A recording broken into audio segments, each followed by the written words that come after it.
بسم اللہ الرحمن الرحیم۔ السلام علیکم، مائی نیم از تحشیم قمر۔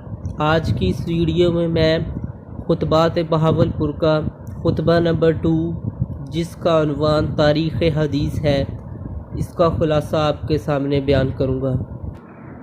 تو سب سے پہلے ہم قرآن اور حدیث کے بارے میں دیکھتے ہیں۔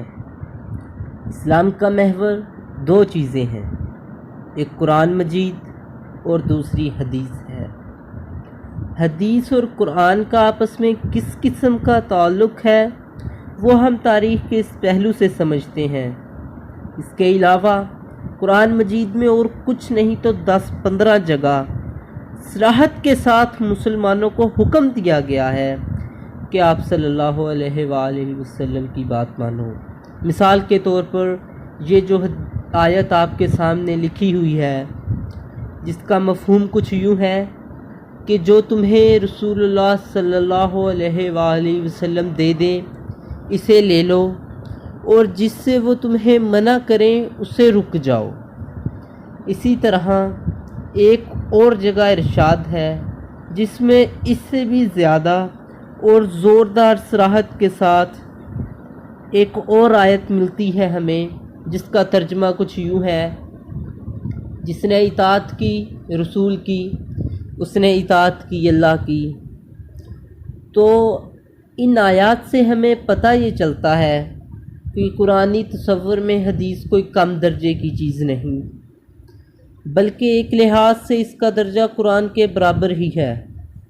اسی طرح قرآن کی مماثل چیزیں دوسری قوموں میں بھی ملتی ہیں، مثلا یہودیوں کے ہاں تورات جو اللہ تعالیٰ کی نازل کردہ کتاب ہے، یا مثلا اور قوموں کی طرف خدا کی بھیجی ہوئی کتابیں ہیں، لیکن حدیث کے مماثل چیزیں دیگر قوموں میں نہیں ملتی۔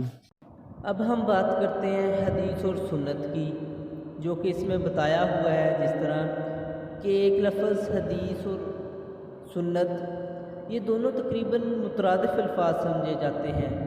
حدیث سے مراد وہی ہے جو سنت کا مفہوم ہے، آپ صلی اللہ علیہ وآلہ وسلم کی بیان کردہ چیزیں ہیں۔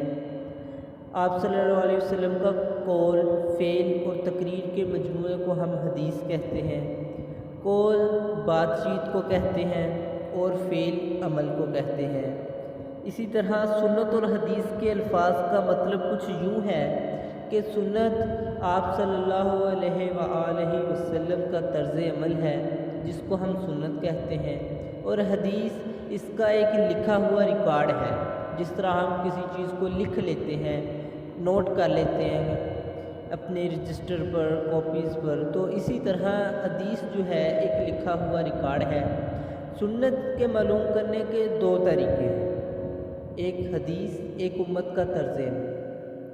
آپ صلی اللہ علیہ وآلہ وسلم کو عمل کرتے ہوئے صحابہ نے دیکھا، اور صحابہ نے آپ صلی اللہ علیہ وآلہ وسلم کی پیروی کی، اور صحابہ کو عمل کرتے ہوئے تابعین نے دیکھا، پھر انہوں نے پیروی کی۔ اس طرح یہ سلسلہ آگے سے آگے چلتا رہا اور امت میں منتقل ہوتا رہا۔ قرآن اور حدیث میں بس اتنا سا ہی فرق ہے کہ قرآن مجید کو تحفظ دیا گیا ہے، جس طرح قرآن مجید میں واضح ارشاد ہے، اور حدیث کو نہیں دیا گیا۔ آپ صلی اللہ علیہ وآلہ وسلم نے جو بھی فرمایا وہ اللہ کی طرف سے ہی وحی ہوا کرتی تھی۔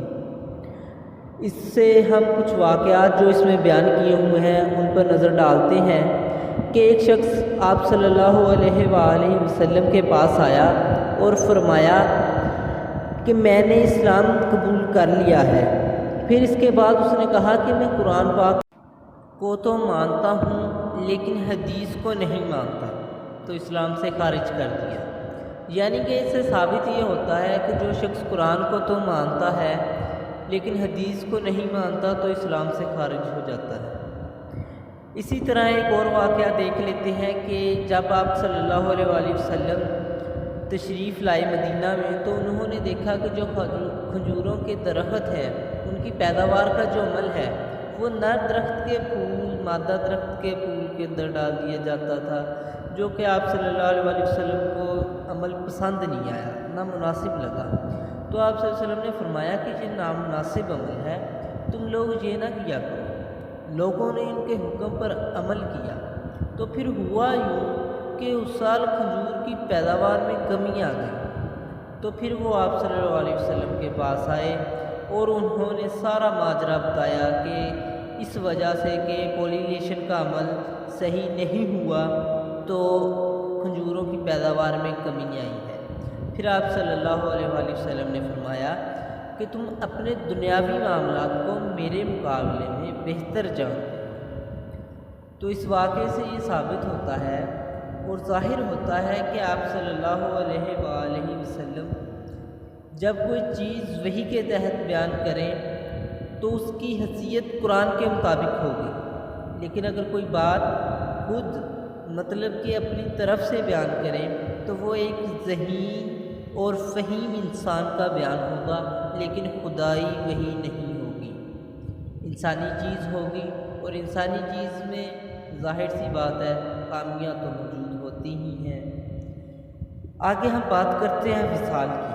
وصال کی سب سے پہلے ہم تعریف دیکھتے ہیں کہ وصال جس کے معنی 24 گھنٹے کی بجائے 48 گھنٹے کا روزہ رکھنا ہے۔ اس کا ایک واقعہ دیکھتے ہیں کہ آپ صلی اللہ علیہ وآلہ وسلم نے 24 گھنٹے کی بجائے 48 گھنٹے کا روزہ رکھنے سے منع فرمایا، لیکن آپ صلی اللہ علیہ وآلہ وسلم خود روزہ رکھتے تھے۔ تو اس پر صحابہ نے پوچھا آپ خود 48 گھنٹے کا روزہ رکھتے ہیں؟ تو آپ صلی اللہ علیہ وسلم نے فرمایا تم بھی کوشش پوری کرو۔ جب روزہ صحابہ اکرام نے رکھا تو وہ برداشت نہ کر سکے، اسی لیے حدیث میں حکم ہے کہ آپ کے حکم پر عمل کرو، نہ کہ وہ خود کرتے اس بات پر۔ اب ہم بات کرتے ہیں حدیث اور سنت کی کہ حدیث قول اور سنت کے عمل کو کہتے ہیں۔ حدیث میں ہوتا وہی ہے جو سنت میں ہوتا ہے۔ آپ صلی اللہ علیہ وآلہ وسلم نے فرمایا کہ یہ کام کرو، یہ کام کیوں کرو؟ تو وہ کام تو حدیث ہے، لیکن وہ کام خود بھی کیا ہوتا تھا۔ تو اس سے یہی ثابت ہوتا ہے کہ حدیث اور سنت میں اتنا خاص فرق نہیں ہے۔ اب ہم مختلف صحابہ کا حدیث کے متعلق انہوں نے کیا کیا کام سر انجام دیا اس کے بارے میں دیکھتے ہیں کہ مقرب ترین صحابہ کا حدیث کے متعلق کام جو ہے وہ کیا تھے۔ تو یہ اپنا آخری نقطہ بھی ہے کہ حضرت ابوبکر صدیق، حضرت عمر، حضرت علی جیسے مقرب ترین صحابہ نے کیا کیا کام سر انجام دیا۔ سب سے پہلے ہم حضرت ابوبکر صدیق کا حدیث کے متعلق کام دیکھتے ہیں کہ حضرت ابوبکر صدیق کے متعلق یہ روایت ملتی ہے کہ آپ صلی اللہ علیہ وآلہ وسلم کی وفات کے بعد انہوں نے اپنی بقیہ زندگی میں حدیث کا ایک مجموعہ تیار کیا جس میں 500 حدیثیں تھیں، جو کہ بعد میں حضرت عائشہ کے سپرد کر دیتے تھے۔ اس کے بعد حضرت عمر نے ایک زمانے میں حدیث کو مدن کرنے کی کوشش فرمائی۔ انہوں نے لوگوں کو جمع کر کے مشورہ کیا، سب کا یہی مشورہ تھا کہ لکھنا چاہیے۔ پھر بحث و مباحثات تکرار ہوتے رہے، اس کے بعد آپ نے فرمایا کہ نہیں لکھنا چاہیے۔ حضرت عمر نے اس کو نہ لکھوانے کی ایک یہ بھی وجہ تھی کہ لوگ قرآن سے غافل نہ ہو جائیں، کہ لوگ سبھی باتیں حدیث حدیث کہتے رہیں اور قرآن کی طرف جائیں ہی نہ، تو انہوں نے لکھوانے سے منع فرمایا۔ پھر بعد میں حضرت علی نے اس کے متعلق اپنی خلافت میں فرمایا کہ جسے ایک درہم خرچ کرنے کی طاقت ہے وہ کاغذ لائے اور حدیثیں لکھواتا ہوں۔ اس سے ثابت یہ ہوا کہ حدیث لکھنے میں کوئی ممانعت نہیں ہے۔ حضرت عمر نے تو ایک اپنی رائے پیش کی تھی نا کہ لوگ قرآن سے غافل نہ ہو جائیں، لیکن حضرت علی نے حدیثیں لکھوائیں اور فرمایا، جس سے ثابت یہ ہوا کہ حدیث لکھنے میں کوئی ممانعت نہیں۔ آخر میں ایک حدیث قدسی ہے جس کا اس میں ذکر ہوا ہے کہ اے ابن آدم، ایک میری چاہت ہے اور ایک تیری چاہت ہے، ہوگا وہی جو میری چاہت ہے، بس اگر تو نے سپرد کر دیا اس کو جو میری چاہت ہے، وہ بھی میں تجھے دے دوں گا جو تیری چاہت ہے۔